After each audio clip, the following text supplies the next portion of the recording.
What's going on, people? This is Chris with Getting Shredded. I got a question from a guy today. He wanted to ask me about his carb intake and, how high his carbs should be and things like that. And this video is not going to be about carbs, but it's going to be about something he was doing. He was including a lot of Pop-Tarts in his diet because they fit his macros. He's been following an If It Fits Your Macros plan. And for those of you who don't know, If It Fits Your Macros is a calculating system that tells you what you can eat and allows you to eat certain things in moderation. Well, this gentleman had been working Pop-Tarts into his plan because it was something he liked and something he enjoyed.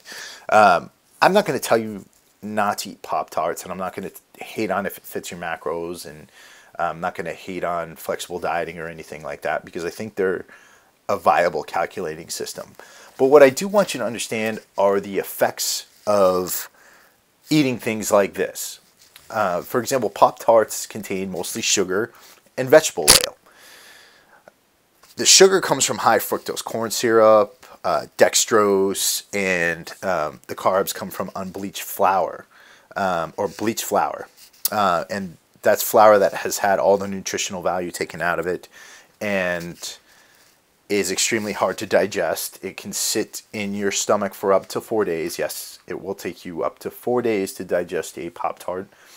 And vegetable oil is what they call an omega-6 oil. Omega-6 fats are extremely difficult on the body. They create an inflammatory response, as opposed to omega-3 fats that come from things like fish oil and other good fat sources that are anti-inflammatory.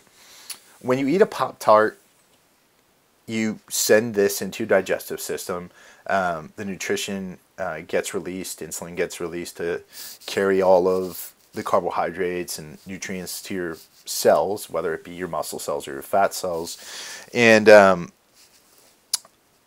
it sits there in your digestive tract for a while, like I said.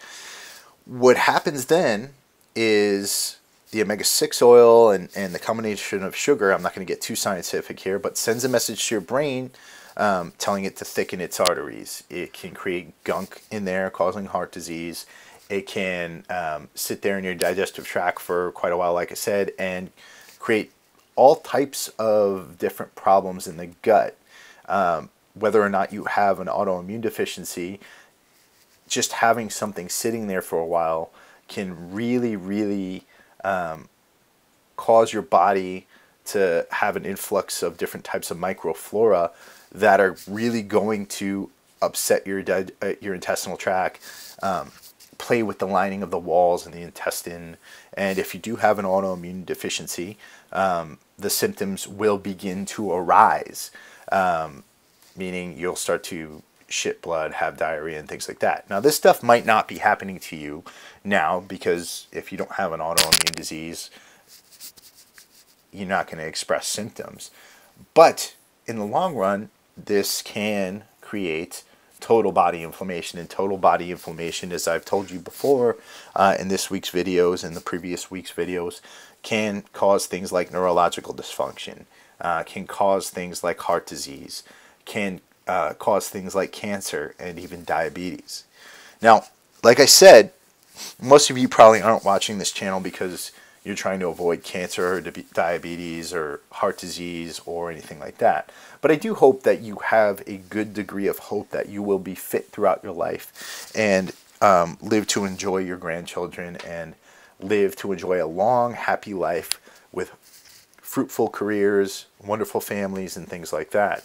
I'm not trying to scare you, and I'm not trying to tell you that you shouldn't eat things that you enjoy.